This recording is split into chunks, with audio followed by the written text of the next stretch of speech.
Three, two, one. Good evening and welcome to Thursdays with NAMI. My name is Peg Morrison. I'm the Director of Programs with NAMI, North Carolina. That's the National Alliance on Mental Illness, North Carolina, and I'll be your host for tonight. Welcome. I'm glad you're here. Tonight's topic is a pretty heavy one. It's self-harm, and we know this can be a trigger for some listeners, so I want to really encourage everyone to take care of yourself, proceed with caution, and if it's helpful to you to step away from tonight's program, you can always come back and watch the recording. It will be available on our YouTube channel within a week or so. So please remember that we want you to take care of you and put that first above everything else. So what is self-harm?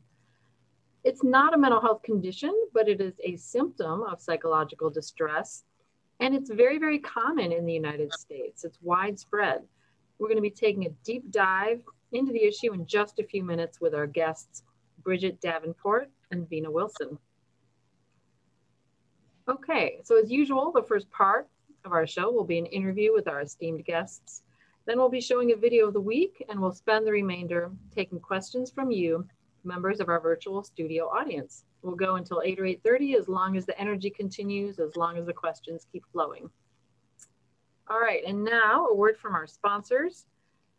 Thursdays with NAMI is funded in part by the North Carolina Department of Health and Human Services, Division of Mental Health, Developmental Disabilities, and Substance Abuse Services through the Federal Community Mental Health Services Block Grant Fund. We truly appreciate their guidance and their support. Now, without further ado, I'm really excited about our guests tonight. I just think they're really cool people to know and really authentic experts on this topic. So Bridget Davenport is training to become a certified recovery guide in Canton, Ohio. Like many of us who live with mental health challenges, she has overcome a great deal. Today, she has over a year of sobriety and is courageous enough to share her story of experiencing self-harm and then coming through the other side so that now it's in her rearview mirror. Welcome, Bridget. Thank you. And Vena Wilson, Vena M. Wilson, is a licensed clinical social worker with extensive training in dialectical behavioral therapy, or DBT. Now, DBT is a best practice approach for helping those who experience the intense and powerful emotions that can motivate someone towards self-harm. It also helps those folks develop the skills to manage those powerful emotions. Vena is also the owner of Honey Bee Behavioral Health in Las Vegas, Nevada. So I'm so glad you're both with us. And we're going to start out with a general question. I'm always interested in the backstory of my guests. I know you each have a story that brought you here with us tonight, that brought you along this particular path. So if you could tell us, Bridget, and then Vena, tell us about that journey in a nutshell. Okay, well, I self-harmed for the first time when I was 12 years old. I can't exactly remember the first time that I did it exactly, but I remember that it gradually just got worse and worse. At first, it was just because of whatever, just me being sad or some huge thing happened in my life that I didn't know, how to handle. And eventually it became an everyday thing. They became more serious. A lot of the time towards the end, I didn't really even have a reason for doing it. I would just do it, so it really did become an addiction very quickly. Just because I didn't really know how to handle anything healthily. Like I didn't have any healthy coping skills. So that's what I would turn to.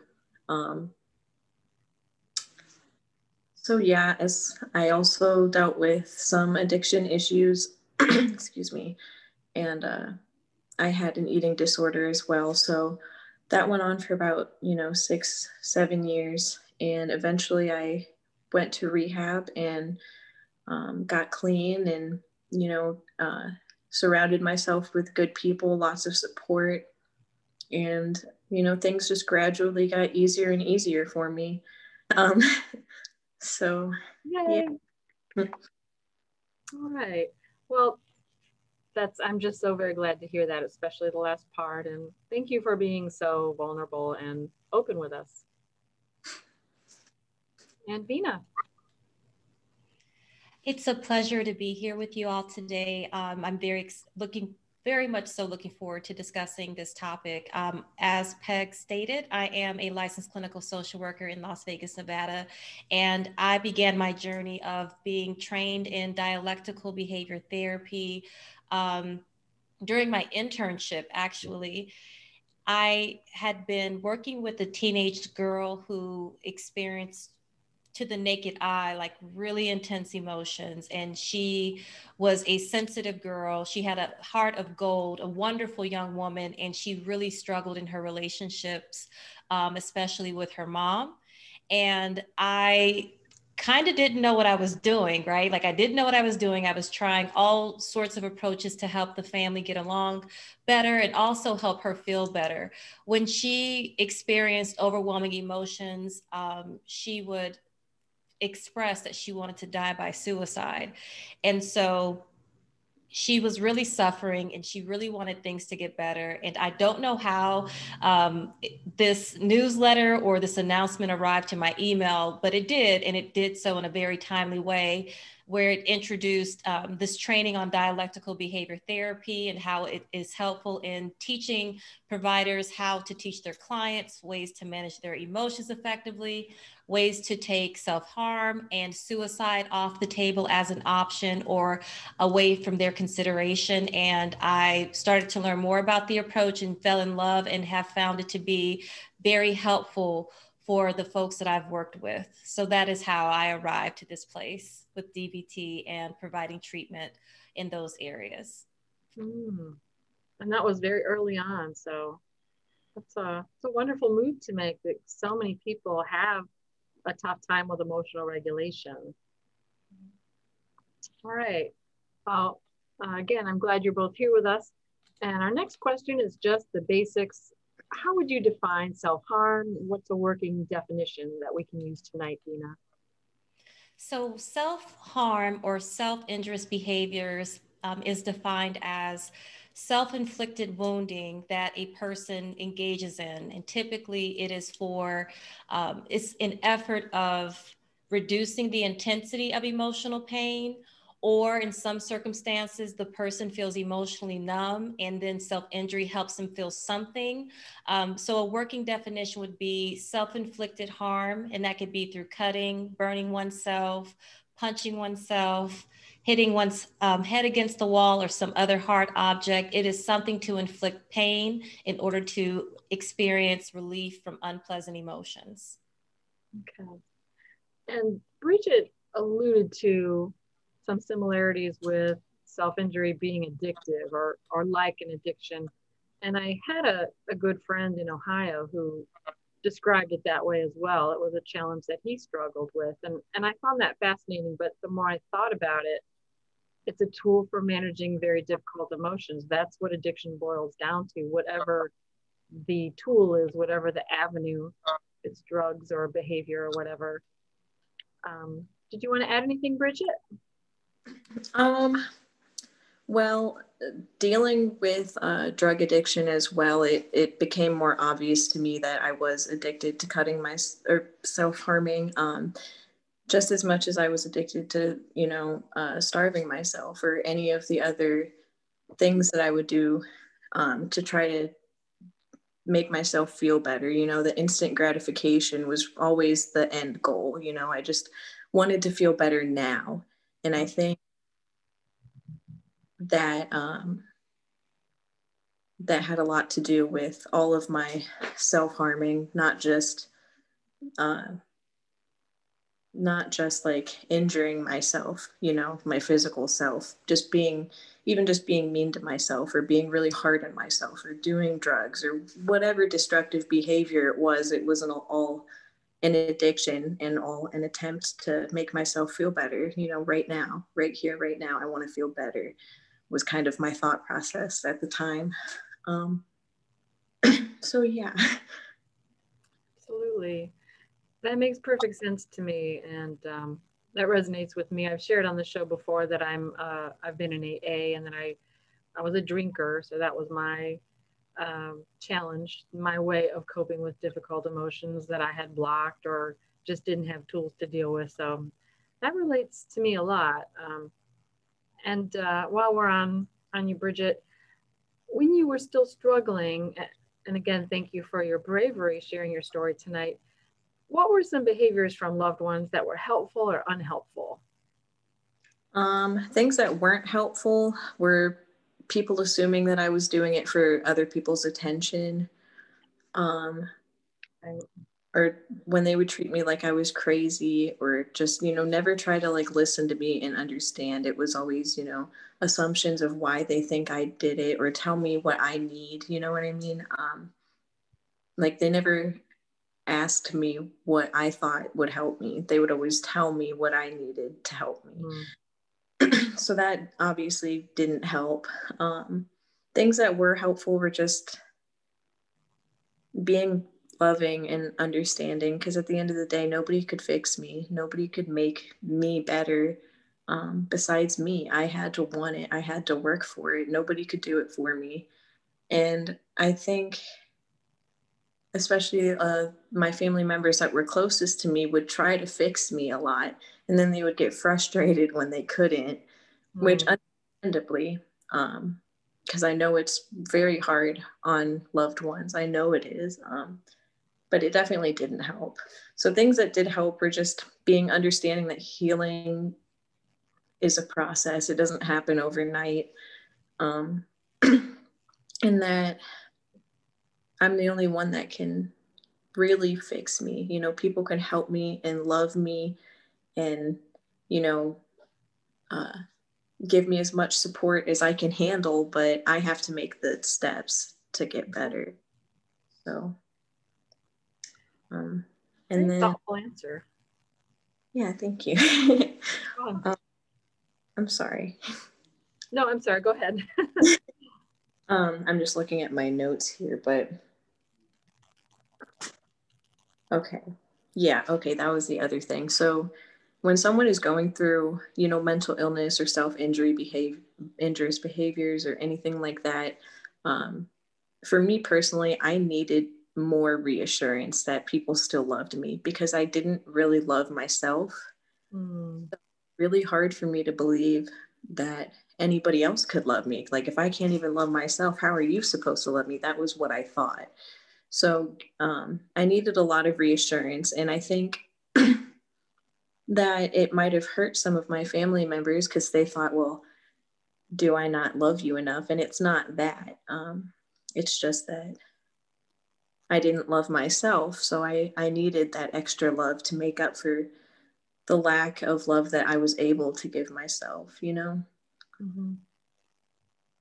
So yeah, love just helps, I guess.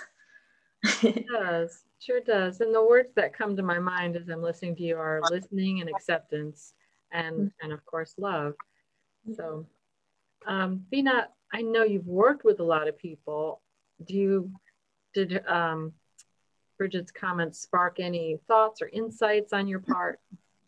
Yes, absolutely. So love and acceptance and validation. I'm thinking of the term from dialectical behavior therapy that, which is validation of, even if I don't understand your experience, or if I don't agree with your experience, or I have a different experience than you, I can find the validity of your emotion. So you and I may feel two different ways about it, but if I can acknowledge the fact and my awareness of it makes sense that you feel this way given X, Y, and Z, that sort of reassurance and support can be enough for someone to feel accepted and maybe even feel loved. And so this may not be, my intention is not to paint broad strokes. And from some of the work that I've done with my clients, I've learned that in my research, I've learned that self-injury, for folks who don't understand it, like it doesn't make sense, but self-injury makes sense in the context of I have these really powerful, overwhelming emotions, and they are intense, and I am white knuckling it, and I am trying my best to think clearly, but that part of my brain is not working right now because my emotions are on fire. So when someone engages in self-injurious behaviors, what ends up happening is the brain's like natural opioids released from the brain into the bloodstream, and then we have relief. And so when Bridget identified, and I'm willing to be wrong on this, Bridget, when you identified like the immediate gratification, the immediate relief, it makes sense that self-injury in whatever form it comes in provides relief because you're getting those natural painkillers released into your body. And so in your transparency, which I think is so beautiful, Bridget, it sparked those thoughts. And that's what I have to offer in addition to what you already stated. Wow, two very, very thoughtful answers. And I'm seeing comments in the chat box, just to let you know, very powerful comments, very wonderful insights. So just to let you know, you're getting accolades out there. And all right, so Vena, you talked a little bit about DBT, and we know it's effective and evidence-based. Personally, the first time I heard the phrase radical acceptance, I was just so wowed by that phrase. That was all I knew about DBT, but right there, I liked it. And I did participate in DBT just for emotional reg help, and it is amazing. So which of those tools or aspects are the most helpful in your experience? You know, I will say in being trained in dialectical behavior therapy, we are instructed throughout this comprehensive training that can go for a year, and then you can get more nuanced training within the DBT foundation or the framework, that we have to practice those skills. So it's not like a do as I say do. It is the practice of keeping a diary card, which is to help us pay attention to our urges and our emotions and what skills we've used and what behavior we want to decrease, to really get the experience as much as possible as to what our clients are up against. So in knowing that I've had to practice the skills so I can teach the skills, the one that is most challenging, my least favorite and most favorite, is radical acceptance, right? Which is the, I don't approve of things as they are, and I accept things as they are to reduce my own suffering so then I can become skillful. For me, there are so many, like we have mindfulness, which is paying attention on purpose to the present moment. We have distress tolerance, which is tolerating stress without reacting to the urge that you have in the moment. You have the emotion regulation skills, ways to manage and regulate your emotions so we don't do anything while we're in our emotion mind and not thinking logically or in our wise mind. And finally, we have interpersonal effectiveness. So that's being skillful in relationships.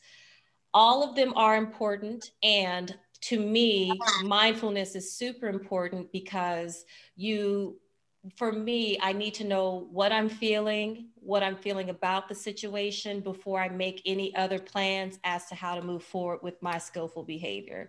Mindfulness is, to me, the most important aspect. Mm-hmm.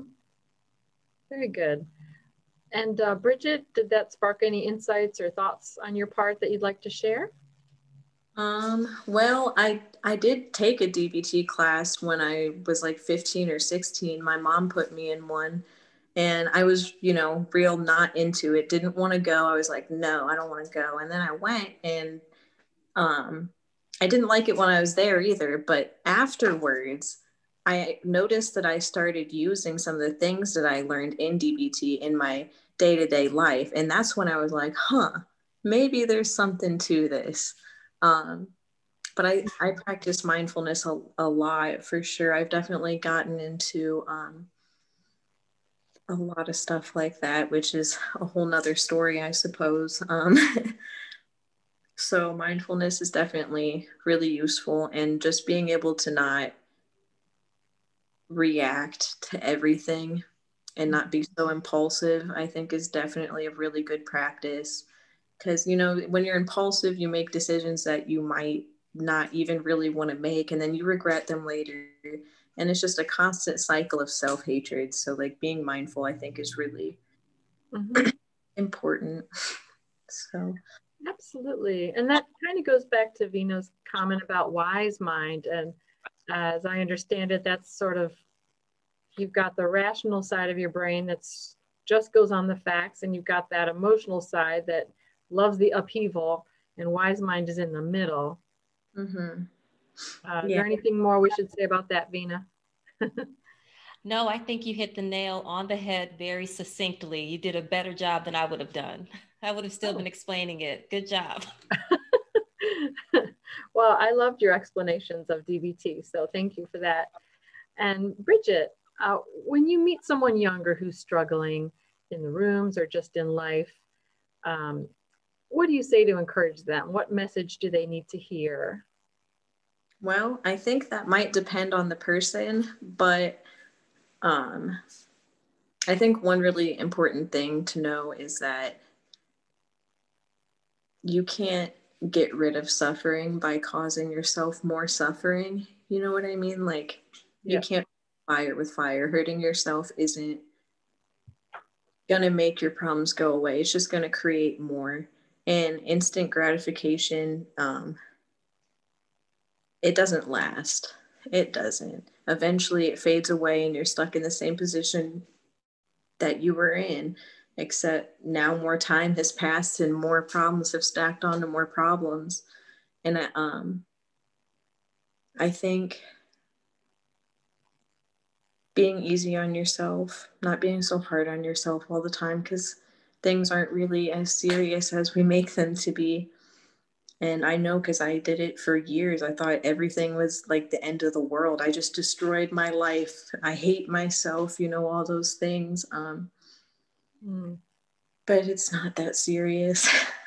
And life, and you've survived 100% of your bad days, of your worst days. You've survived all of them. So, you know, as much as, or as hard as it is to believe things inevitably do get better, this too shall pass. The good times, the bad times, everything is temporary. So not taking things so seriously, I think, is important. It's easier to be relaxed, and it's easier to be nice to yourself and nice to other people, and it's easier to be happy. So, well, this too shall pass. That's always a comforting expression to hear. And a lot of what you say just resonates with me so much. I have a very tough inner critic, and that striving to be gentle and striving to just take a deep breath is always part of my process. Yeah. Then that's kind of the thing, striving to be happy, you know, because we're all able to be happy.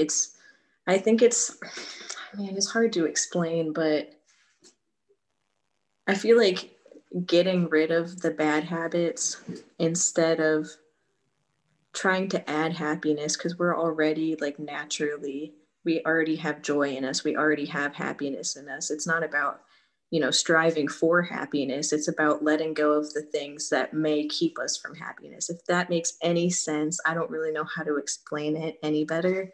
I had a friend. I had a friend who used to say, life will be fine if I can just get out of my own way and let things flow. And that's what comes to mind as I hear you talk. Yeah, thank you. I have a hard time wording stuff sometimes. I think you're doing brilliantly, and our audience agrees in the chat box. So yes, Vena, any thoughts in follow-up to that?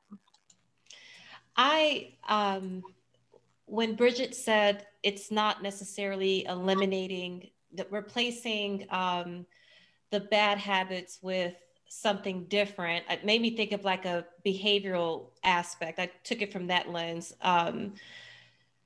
This may be way off, so forgive me in advance, but when we want to decrease ineffective behavior or things that are not working for us, that are causing us long-term problems, we want to first increase skillful behavior.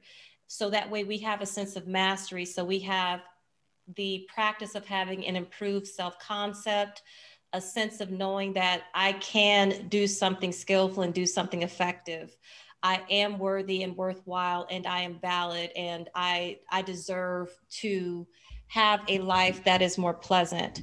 So as we practice more skillful behaviors over time and with grace and self-compassion and self-validation and self-love, we begin to notice those ineffective behaviors, those behaviors that cause problems long-term. Those things begin to reduce and dissipate. And then we have more days where we are engaging in skillful behaviors and leading our lives in a way that enhances our sense of mastery. So that's what came to mind while listening to Bridget. Wow, that was such an uplifting statement. I felt my heart lifting up as you spoke, seriously. Awesome. So that's a wonderful description of recovery. So our next question, just bring us back down to reality again. The Journal of the American Medical Association reports that emergency room visits from self-injury are increasing. What do you think is driving that? I think this kind of tips off of what Bridget said initially, and it sparked a memory in me. Like, I think people are doing the best they can, and this is also a DBT concept. People are doing the best they can with the skills that they already know. And what I think could be happening in that rise that you just identified, I think people are trying all of the strategies that they know how, all of the skills that they know how, trying to cope in ways to make things better, and things just aren't getting better. It may be pressure from school, pressure from work, stress from family, just internal stress. It could just be a natural emotional sensitivity, and the way that I go about tolerating stress in my life is no longer enough. So now we're seeing an increase in more harmful behaviors, maybe even, I would say, probably suicide attempts as well, in addition to the increase of self-injurious behaviors or suicidal ideation. So it's very real, and it can be very overwhelming to do everything that you know how to do, and it still doesn't resolve the core issue, whatever that core issue may be. I think that's the reason why things are spiking up in that particular realm. Mm-hmm. That makes sense. And this particular report spanned a number of years, but I keep thinking, and it's 2020. Correct. It's been a heck of a year. Yes. Yeah. Bridget, any thoughts that came to your mind on that topic? Yeah, definitely. There's some things. I think everything shutting down for a long time was definitely really hard on people. I think kids not being able to go to school, mental health places shutting down, all of that has definitely contributed. Even like kids not being able to go to school. If you are in a home that isn't very stable, going to school could be an outlet for them, being around their friends, being able to get away from their home. And when they go, when you can't go to school, I think things could be really hard on them, and there's not as much help as there should be.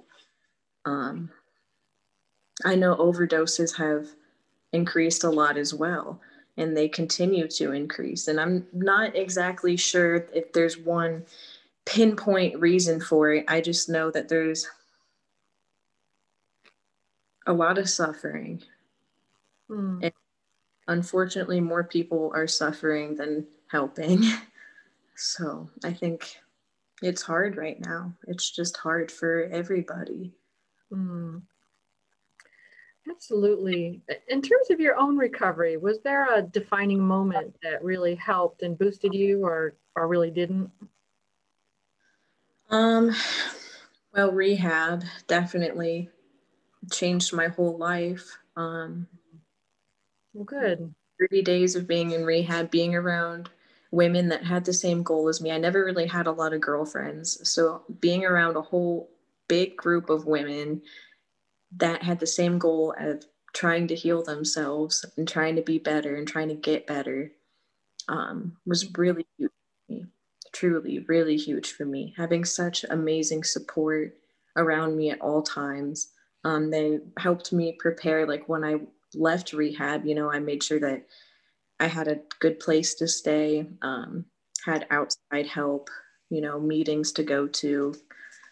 So that definitely really helped me a whole lot. Having, even now, just good support around me helps a lot. How to forgive myself definitely was an important one too. I carried around a lot of guilt and a lot of shame for a long time. And for a long time, I felt like I deserved to be punished. So I guess in that way, learning about karma kind of helped me too. I get what I deserve no matter what. If I, think I deserve punishment, then if I do, the world will do it for me. I don't need to do it myself. So that helped too. And just accepting help when I need it. I had a lot of pride and didn't want to ask for help for a long time. So, yeah. A lot of important points there, accepting help and really hearing people around you. So it's a comment in the chat box so you can really see your compassion for the people who are still suffering. So I'm glad you're there to lift them up. Thank you. Vena, do you observe any particular trends in people's recovery turning points, aha moments in your practice, in your experience? I typically work with folks of all ages. I really have a niche in working with adolescents. And so they come to me at the request of their parent more often than not, but there are some teens who are ready to practice different behaviors. So that way they don't have sometimes people have the rebound emotion of shame after engaging in self-injurious behavior. So some of the teenagers, for them, their aha moment is, I'm tired of feeling ashamed. I'm tired of feeling like I want to die. I'm tired of, having to hide my scars. I want to feel better is typically the aha moment, whether that be a self-initiated referral requesting their parents to bring them into therapy, or their parents bringing them in and then us engaging in an interview and weighing the pros and cons of continuing the behavior long-term, in addition to what their goals are as they continue to grow up and move through life. The aha moment can vary. Regardless of how they get there, they want to feel better. Sick and tired of being sick and tired in some shape or form. 100%. Right. I'm so glad that you work a lot with young people, because from everything I read and understand, there's a real lack of clinicians serving that group, anyone under 18, and especially cultural competence in that age group. So I'm really glad and heartened that you're there serving those people and those families. Thank you. I'm surprised that there aren't, and no disrespect to my colleagues, I'm surprised that there are not a lot of adolescent providers, because teenagers are amazing. I love working with teenagers, but it's a blessing, and thank you so much for that. Absolutely. So is there a book, movie, or a song that has inspired you? I'll let Bridget go first. Give me some time to think. Okay. Well, I made a list because music is one of the things that got me through stuff more than anything. So I have Starting Over by Macklemore, which I don't really like Macklemore's music that much, but this song is really good. I have Drug Addiction by Kalichi. I think that's how you pronounce it. Beauty from Pain by Super Chick is really good. You Can't Rush Your Healing by Trevor Hall is beautiful. Lost in the Cold by Twiddle is one of the ones that got me through a lot of stuff, like rock bottom type song. When It Rains, It Pours by Twiddle. Any Alice in Chains song. And the books, The Pocket Thich Nhat Hanh really helped me. It's a book about mindfulness. And Peace is Every Step, also by Thich Nhat Hanh. That one definitely changed my whole perspective on life. So, yeah. I love Thich Nhat Hanh as well. And Gary Kreitz, our executive director, put in a vote for that as well. So, wonderful. Good list. You're so prepared. Thanks. Vena? I probably should have gone first because my list is nowhere near as phenomenal as that. So in terms of books, I would say mine is more academically focused, but I'm definitely going to connect with you, Bridget, and get that list of recommendations. I enjoyed reading anything by Marsha Linehan that talks more about the DBT framework and to help me be a better clinician. I also like the book titled Treating Self-Injury. It gave me a better insight as to how to engage in assessment and get a better understanding of like the neurobiological piece that is associated with self-injurious behaviors. My music list, not that fantastic, but I will tell you something that is soothing for me, and that is listening to birds chirping. I'm fortunate, I live next to a park and I get to go outside and hear birds singing, and that uplifts me quite a bit.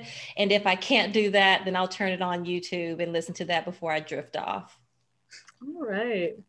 Well, I'm getting some great ideas. I have bird feeders at home and at the office, so that's a big hobby of mine too, especially since COVID-19. It's just something I've been really focusing on. And of course, Marsha Linehan, who you referenced, is the one who developed DBT, and she's a pretty big powerhouse. She actually spoke at a NAMI conference once, and she was very down to earth and cool. Very much so. I had a chance to hear her speak in person, and she just has a presence. And yeah, lucky you. I'm glad that you had a chance to have that opportunity as well. Yeah, I don't think I realized quite how awesome she was when I heard her, but she was awesome. Yeah, didn't realize quite how prestigious she was. So any other thoughts, like what gives you hope?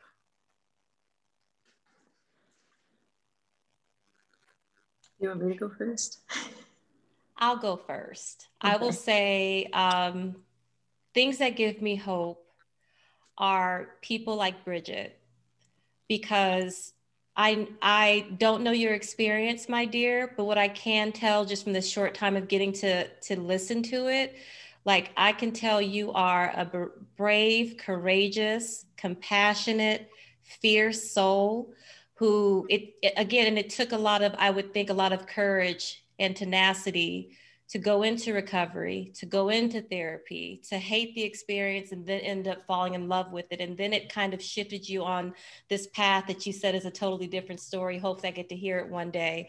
It instills in me the hope that therapy and a person's intrinsic resilience can aid in their ability to transform their own lives. So hearing stories like Bridget, working with clients in therapy and seeing something shift within them, it gives me a lot of hope. So that's my answer. Wow, well, that almost brought tears to my eyes. How are you doing, Bridget? Pretty much in the same boat. Yeah. I'm grateful to be alive. Because for a long time, I didn't think I should have been. And even now, there have been a lot of times where I, could have died and I didn't. And so that gives me hope all in its own, for sure. And having a reason, like, I guess I kind of played the pity card for a while, and I was like, why is all this happening to me? And now I feel like I know the reason why I went through everything that I did. And so that gives me hope. My recovery gives me hope. People helping people give me hope. Gives me hope, yeah.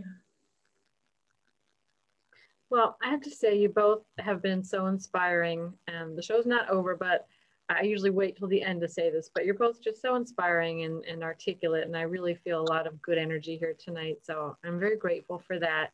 I want to give a shout out to my friend Beth Blubaugh, who is Bridget's cousin, correct? Mm-hmm. Yeah, Beth was my guest recently when we talked about eating disorders, and she recommended Bridget to the show. And so I'm very grateful to Beth as well. Shout out to Beth Blubaugh. That is the end of our interview portion of the show. We're gonna move into our video for the week shortly, but first, a couple more big shout outs to our psychiatric nurse, Gail Pruitt, who's on the chat box. She's been writing supportive comments and helpful information, ways to get support in the chat box all night. Thank you, Gail. Our fabulous intern, Eddie Simmons, on tech support, who also created the video you're about to see, and our executive director, Gary Kreitz, who's always there for us. And of course, again, thanks to Bridget and Vena for spending your time with us and for being awesome. All right, now for our video of the week. Backed by popular demand, we have NAMI North Carolina's own mascot, Roxy Morrison. This is called A Day in the Life of Roxy.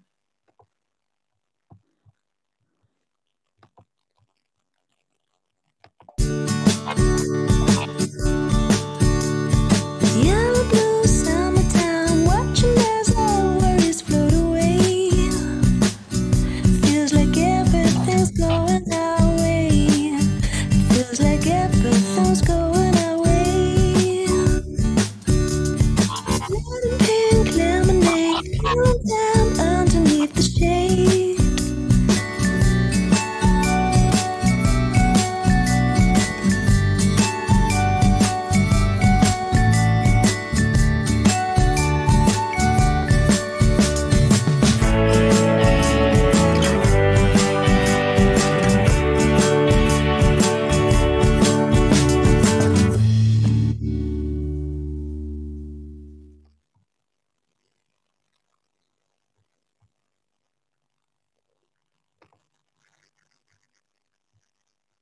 All right. So that's Roxy Morrison. And something fun, you know, tonight's hot topic was a little bit heavier, so we wanted to go with a lighthearted video. And thanks everyone for tuning into that. And last, and not at all least, it's time for questions from our virtual studio audience. And if you don't know how to ask a question, you want to just click on the Q&A icon on the bottom, a little bit to the left of your monitor, type in your question, and it will magically be delivered to the three of us. We've already got one up. Is it true that women are more likely to self-injure? And if so, why would that be the case? I will do my best to answer that question. So it is, in terms of male versus female self-injury, women tend to express suicidal ideation or engage in self-injurious behaviors more often than their male counterpart. I don't know if the verbalization of that is because of societal norms where men are supposed to just stuff their emotions and not address it and not express that they're having a difficult time. I don't know, I can make that guess. And I think that when women do or females do engage in self-injurious behaviors, that tends to happen more frequently because women more often than not always, but tend to internalize their emotions and may harm themselves, whereas males express their emotions, they exhibit them outwardly. So they may punch walls or get into lots of fights or engage in other reckless behaviors in different ways. I hope that answered the question. I think so. I think that captured it. Yeah, definitely different in the way the different genders process emotions. All right. There's that. Any other questions out there? I know there have to be some. This is a big topic. All right, Bridget, if you could go back and tell your 12-year-old self something, what would it be? That's a good one. Oof, wow. I've thought about that too. My 12-year-old self. There's a lot of things I would tell her. I guess that I am, in fact, going to live past 16. So look forward to that, Bridget. Love the way you put that. That things are going to get harder before they get easier, but when they get easier, things are going to be a lot better, and I'm going to learn a lot. So just keep doing what you're doing, I suppose. I don't know, because you know how like when you go back in time, you're not supposed to change anything. Like if, you know, time travel movies and stuff, you're not supposed to change anything because it could change like the whole world. See, that's what I'm afraid of. I don't want to change anything. Yeah. I'm happy with how things turned out. Nice. You don't want those global implications. Definitely. Yeah, they do say that. The wings of a butterfly have effects on the opposite side of the world. So, You ever seen the butterfly effect? That stuff is serious. all right. Another thoughtful answer. Yet another thoughtful answer. All right. How do you help? Let's see. Oh, I see. How do you manage self-harming when you dissociate and don't know or realize you're doing it? Really great question. So it's kind of tricky. I would first say this would be a great thing if you can, whether it's you or a friend of yours, if you could work with a therapist who specializes in treating self-injurious behaviors or suicidal ideation or attempt, or even just treating dissociation, because sometimes we dissociate. It could be trauma related and we experience a trigger that can then lead us to dissociate, and then we try to self-injure so that way we can feel more grounded. It could be some other reason for dissociation. So please know that that's the disclaimer, okay? And so what I would say, and this is a part where it gets even trickier, if you know when you are about to dissociate, like does your hearing kind of numb out? Do you kind of get lightheaded a little bit? Like what, if you can trace back in your mind what happens right before you dissociate. And if you start to feel the subtle effects of the dissociation coming on, try to get an ice pack or something to put over your third eye, which is the center right here, or splash some cold water on your face, or try to, have this prepared as much as you can. I would say the ice pack will be easier to have prepared. Get that, and that will help in grounding and getting you back in your body. But again, just to emphasize this, it may be best for you to work with a therapist to figure out what the dissociation is about, because there could be something else going on. In the meanwhile, try to notice the beginnings of the dissociation and get an ice pack as quickly as possible. Wow, very good theoretical and concrete advice there. I appreciate that. Bridget, did you have any insights as to that? Not really, to be honest. I don't really know much about dissociation. So. Sure. Yeah, that's a tough question. I wouldn't have anything to add myself, but I just want to always make sure the opportunity is there. So I'm going to collect all the wisdom I can in a big bucket tonight. That's right. All right. Next question, Bridget. What was the turning point when you decided to seek treatment? Well, I like to call that my rock bottom. I was just talking about this with my boyfriend, actually. I remember this was when I was using fentanyl at the time.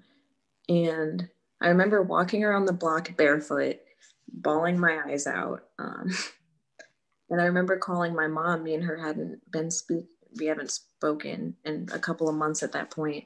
And I told her that I wanted to go to rehab.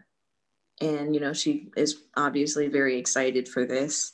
And then I changed my mind and told her, never mind, I don't want to go. And long story short, I'm not going to get into details, but I decided to go. And I guess that was my turning point. And I know I've said that, already a few times, but I've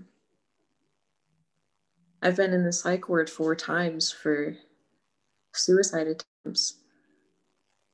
So I think there just came a point where the drugs, the self-harming, all of the things that I was doing to try to make myself feel better, they didn't work anymore, not even momentarily. The drugs didn't work even when I was high. And that was a real big slap in the face. And it was like, well, what are you going to do now? These don't work. So what are you going to do? I guess that was pretty much my turning point when I went to rehab.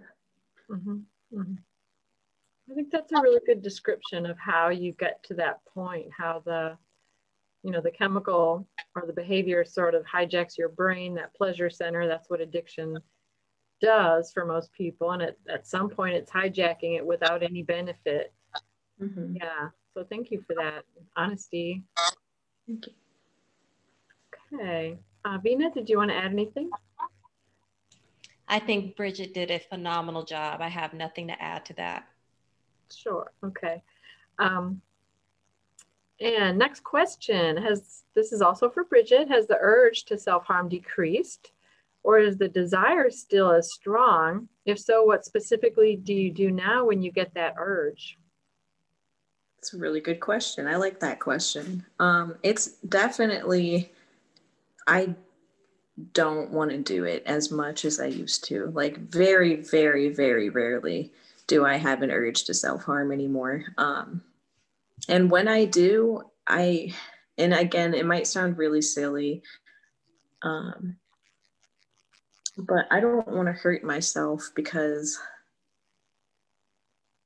I don't deserve it. I guess, to put it plainly, like, I really believe in the works of karma. And like I said, I don't feel like I need to try to do karma's job. I feel like whatever is going to happen is going to happen.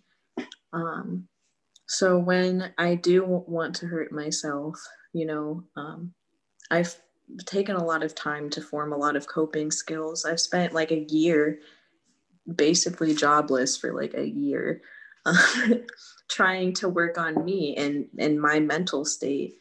I started painting. I make a lot of music. I write, I read. I try to help people as much as I can, as silly as that might sound. Forming healthy coping skills was definitely a priority, and it was completely necessary because self-harm was my only coping skill for a really long time. It was the only way I knew how to deal with, intense emotions. Again, whether it was if I felt numb and needed to feel something, or if I just felt too much and needed to calm down, that was the only way I knew how to do it. So stretching helps also, mindful breathing, podcasts, guided meditations, writing, drawing, painting. Like, there's so much stuff to do, and everybody's good at something. If you just find something that you're passionate about, it gets a lot easier. And also you form some self-worth. When you make cool stuff, when you get in touch with your creative side and you start creating really cool stuff, you just kind of naturally start liking yourself more. Like, heck yeah, I made that painting, you get some Right confidence on. from it. And, when you have confidence, you have more self-love. And when you have more self-love, you don't want to hurt yourself because you love yourself, like, I wouldn't go up and punch my mom in the face because I love her, So I think having hobbies and trying to form a good relationship with yourself, it just makes things easier. And inevitably, I think what is it, like 30 days that it takes to form a habit or something like that? Mm-hmm. Maybe 30 days. Sounds about right. Yeah. So, the longer you go without doing something, the habit just kind of slowly breaks. The connections in your brain just kind of slowly disintegrate because you haven't done it for a while. You replace it with other things that are healthier, things that are better for you. And you find out that you actually really enjoy these healthy things. You enjoy doing things that are good for yourself. And why? Because you like yourself. Everybody wants to live, no matter how much you think you don't want to. There's always a piece that's like, it's just animal instincts. We all want to be here. Thank you. A lot of wisdom in that answer. I appreciate that. Yeah, all right, so the next question is more towards Vena. Is self-harm associated with a diagnosis of borderline personality disorder? It can be, there can be some correlation between the two. From my understanding, we're shifting, although borderline personality disorder is a diagnosis that is in the DSM, which is the book that has all the different mental health symptoms and disorders, if you will. I would like to look at self-harm as an emotional dysregulation disorder, because we all have an emotion regulation system in our brain. And some of us, we have more sensitive emotion regulation systems than others. And so self-harm or self-injury can be used to, again, reduce somebody's emotional reactivity or like how strong they feel an emotion, or to help somebody feel something. So just because a person engages in self-injurious behaviors does not mean that they have borderline personality disorder. That means that the skills that they've practiced and the way that they've tried to cope in the past has not been helpful in making their emotions change. And so then some way, somehow, the person begins to use self-injurious behaviors as a means to cope. And I can get into more about the emotion dysregulation disorder piece, but I will not do that. I'm sure that Peg will share my information. Please feel free to email me. I can go on and on and on, but I'm controlling myself. Oh, well, I think you're doing perfectly. So Thank you. Splendidly. Okay. Now, if someone is self-injuring, next question, is the immediate goal to stop cold turkey or to choose a less risky form of self-injury and wean off? That's a really great question. So ideally, if the person could stop and put whatever quote unquote stumbling blocks in the way between them having the urge to self-harm and them having the access to self-harm, we would want all those blocks to be put in place. And I'm also mindful that total abstinence for some people may not be realistic for some people. So then we would want to take a harm reduction approach. And I can't really say that there's a less harmful self-injury, but we can work on a harm reduction approach to decrease the frequency of the behavior by increasing, those things like Bridget said that makes us feel good and make us feel masterful, like drawing or painting or writing songs or podcasting, different things of that nature. So if you can stop immediately, that is amazing. And if you cannot stop immediately, we can take a harm reduction approach and increase more effective behaviors while your brain creates different neural pathways and decreasing the ineffective behavior. And that's interesting. That again mirrors the addiction solution. And one of the questions with addiction is, can you stop immediately, or is harm reduction better, more realistic, more effective? Right. Sure. Bridget, did that bring any thoughts to mind for you, or anything from your story that you'd like to share about that? Well, I definitely agree what Vena said, pretty much all the way. I think recovery is different for everybody. So, just trying to make it as safe as possible and as comfortable as possible, I suppose, is, it depends on the person and, what their needs are. Mm-hmm. Absolutely. All right. Is there anything else, Vena or Bridget, that you'd like to say? And to our virtual studio audience, I don't see any new questions, so please feel free to type away if you'd like to get something in before we close out. But any closing arguments, Vena or Bridget? I just want to encourage anybody who may be engaging in self-injurious behaviors or feeling like they are not worthy enough to continue living, to please know that there are ways to enhance your life and feel better about yourself, and to practice reducing the occurrence of self-harm, to lead a life worth living. It can happen. I'm not saying that it is easy. I'm not saying that it is pleasant. I am saying that it is possible. And thank you to everybody who attended today's talk. And if I can be of any support, please reach out to me. It would be my pleasure to chat with you. And it's once again, Honeybee Behavioral Health? Yes. Okay. Well, thank you for having me on. I really appreciate it. And I had a lot of fun, and I'm really glad to, be able to share my story. And I hope that it, maybe has influenced somebody or helped anybody. So yeah, thank you so much. I really do appreciate it, truly. I think the pleasure is all mine, and I'm quite confident that sharing your story and sharing your expertise is very helpful. So thanks to both of you so very much. Another 90 minutes has flown by. I'm still keeping an eye on the Q&A box, but I'm going to proceed as though we're going to wrap up at 8, which is just fine. Let's see. I'm going to hit the fast forward here. So yeah, this session has flown by for me. Thanks to everyone for joining us this evening. Please be well in the week ahead. Be careful with yourself and your loved ones. Do what you need to do, go where you need to go, and be safe. All right. Thanks, everyone. Have a wonderful week. Thank you. Bye. Bye. Have a good night.